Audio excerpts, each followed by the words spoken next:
Hello and welcome to another Business After Hours. They just keep on going, and here we are, the 8th month in the year already. So things just kind of keep on clicking, and soon the kiddos are going to be going back to school, and time doesn't slow down, does it, there, Colin? No, it does not. Colin from the North Iowa Collision Center. They're hosting the next Business After Hours. And that's coming up on August 14th. It's from 4 until 6, and it's going to be right there, which is right off of Highway 122, the west side of Mason City. So how's everything going, Colin? It's good. It's good. Exciting Yeah. times out here. Well, I mean, consider the fact that you're there to help people get their world back together again. It unfortunately takes something kind of nasty first, I guess, before you start. But then that's why you're here. You're here to kind of put, well, more than just a Band-Aid on things. Yeah, for sure. Yeah, the funny saying about the collision industry is we always meet by accident. There you go. Yeah. Exactly. I want to say here in North Iowa, would you consider deer probably the number one instigator? Yeah, I would say so. Probably 30 to 40% of our business is probably deer-related collisions. Yeah.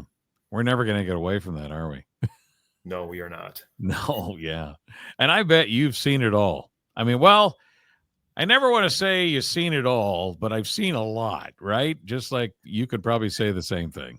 Yes, I will say the most oddball thing I've seen so far in the 10 years that I've been here, we had a hood of a car damaged by a llama chewing on it.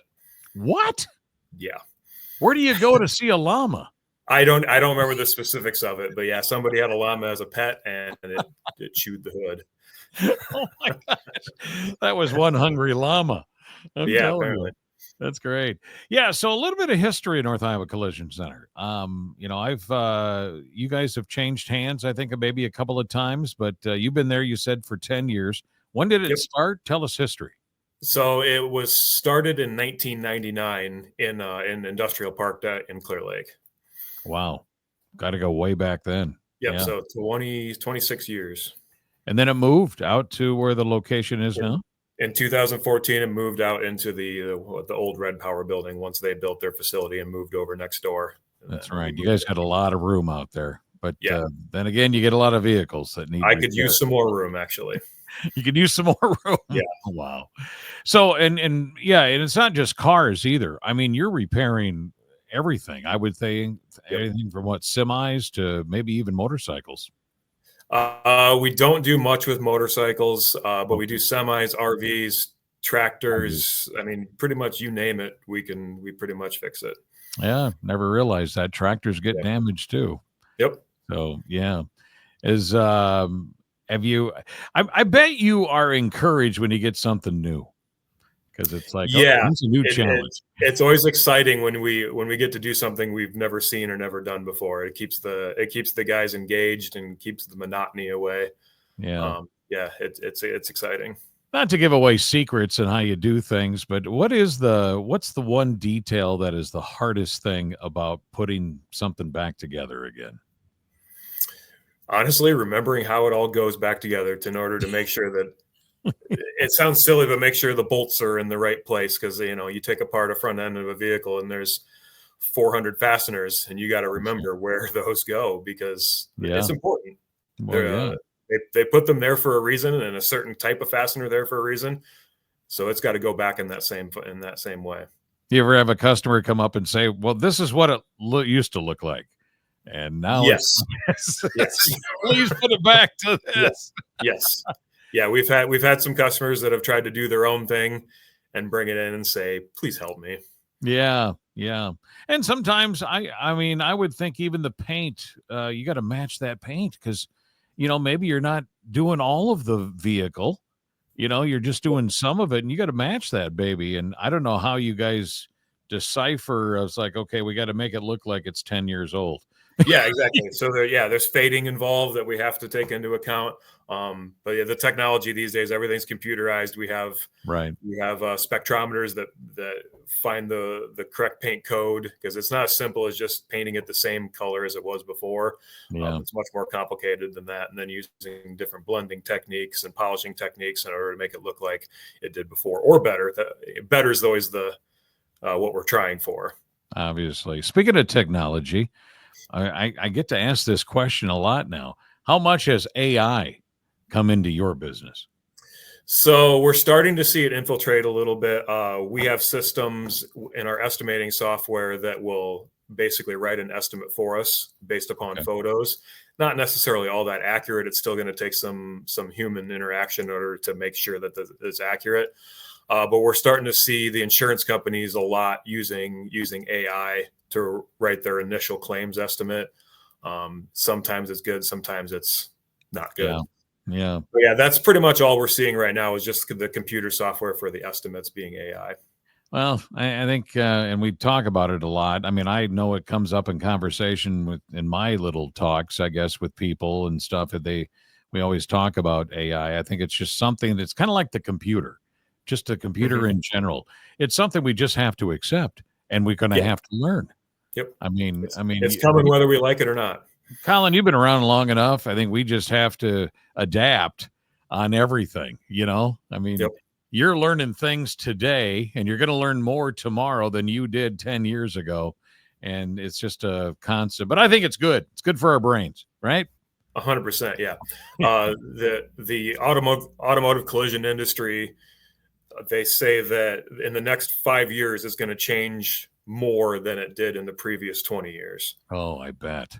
So if you look back to 20 years ago, where we are now, just think of where we're going to be in 5 years. Wow. Speaking of that, what's the most bizarre thing you ever had to put back together? Somebody came to you and said, "Listen, I can you do something with this?" I mean, not like, I'm talking bizarre, like, I'm not talking, well, that big, but like an airplane, like a little Cessna. No, we've never done any airplanes. Okay. All right. Ooh, I don't have a good answer for you off the top of my head. Okay. Bicycles. Some of that, maybe. We've done wagons, like toy wagons and stuff like that. Well, that's cute. Yeah. Yeah. Well, there you go. There you go, folks. Is there anything about your business that we should tell people that maybe they don't know at North Iowa? Yeah, actually, over the past couple of years, we've done a lot of exciting stuff out here. We have added a lot of services that we're trying to get people to know that we do.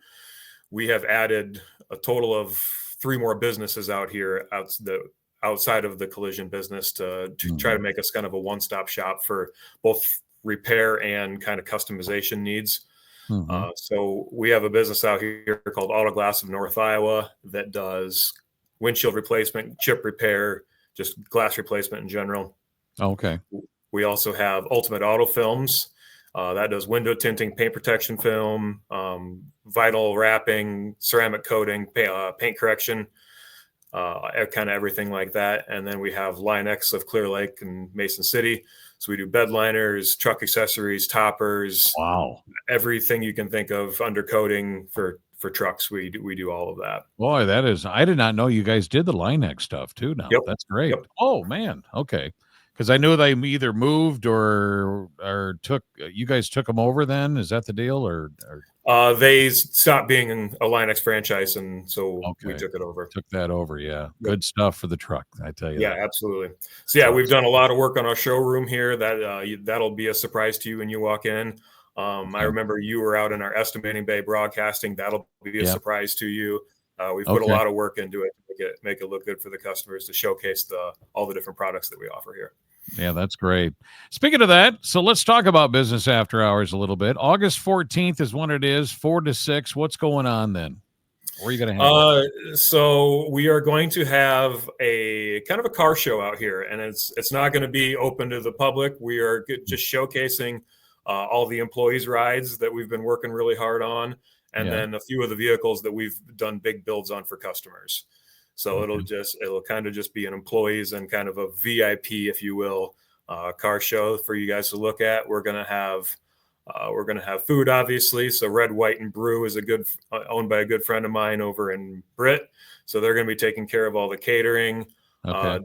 Desserts are going to be handled by one of our employees' wives that has a business. Okay. There's going to be giveaways and typical chamber stuff, but yeah, it's going to be a good time. I was going to ask you, and maybe you can't because of safety reasons, maybe, or something, because you don't want anybody, of course, you're not going to be really, this is after work, right? After everybody's gone home for the day, Sure. and we're out there. But, you're big enough out there, Colin, that you're going to give little tours maybe, or? Absolutely. Yeah. We'll have it all opened up so you guys can kind of get a behind the scenes look, see different stages of the repair process, what it kind of takes in order to get that vehicle back to pre-accident condition. Because we've done a lot of tours in the past for different open houses, and people do not understand until they see it, just how much work is involved. So we can't get your vehicle done in 3 days because of this. Yeah, well, everything is pending because you never know. You don't know how much damage there is or whatever. But that's great. I'm glad that business is going well.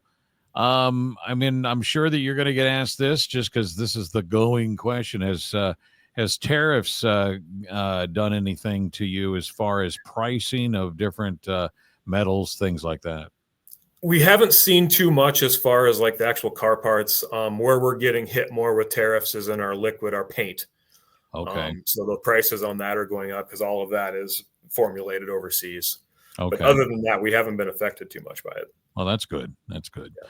Well, Colin, I appreciate the time. Kelby couldn't join us today, but the chamber has a lot of stuff going on. I think that bike ride is coming up here at the end of the month. Sure. You can go to the Mesa City Chamber of Commerce website to find out more about that.